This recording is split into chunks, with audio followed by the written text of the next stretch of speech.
today's topic, decode your LFT report. LFT na enna? LFT na liver function test. Liver is one of the most important organ in the body. It is the largest internal organ in the body. So in the liver வந்து என்ன பண்ணும்னா it performs a set of functions.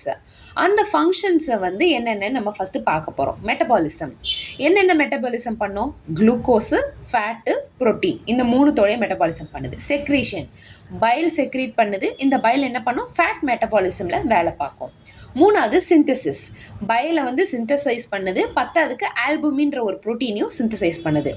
Storage of glucagon, vitamins and minerals இதெல்லாம் store பண்ணி வைக்குது. அடுத்தது drug metabolism, அதில் ஒன்று alcohol, conversion of ammonia into urea. So இவ்வளோ ஃபங்க்ஷன்ஸ் பண்ணக்கூடிய இந்த லிவரில் ஏதாவது ஒரு அப்நார்மாலிட்டி இருந்தால் லிவரில் ஒரு பிரச்சனை.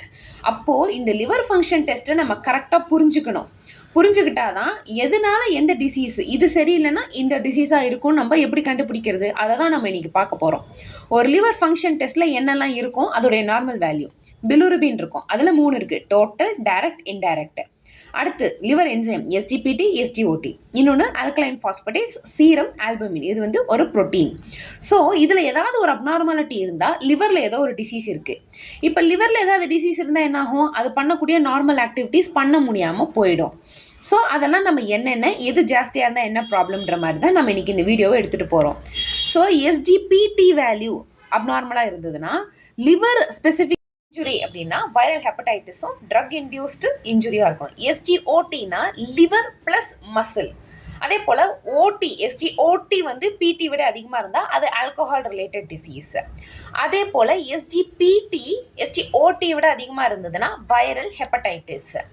அதுக்கு அடுத்தது நம்ம என்ன பார்க்க போகிறோம்? ஏஎல்பி, அதாவது ஆல்கலைன் பாஸ்பேட்டேஸ். அது அதிகமாக இருந்தால் அதாவது stone formation, bile duct obstruction, cholelithiasis, அதுவும் ஒரு அப்ஸ்ட்ரக்ஷன் தான். பிலுருபின் அப்படின்னாலே ஃபஸ்ட்டு மைண்டில் வச்சுக்க வேண்டியது ஜாண்டிஸ். இன்டைரக்ட் இருந்தால் ஹீமோலைசிஸ். ஆல்புமின்றது ப்ரோட்டீன். இந்த ஆல்புமின் ப்ரோட்டீன் கம்மியாக இருந்து நம்மளுடைய இந்த கிளாட்டிங் ஃபேக்டர் வந்து ஜாஸ்தியாக இருந்ததுன்னா இட் இண்டிகேட்ஸ் வந்து என்னது? Poor liver synthesis.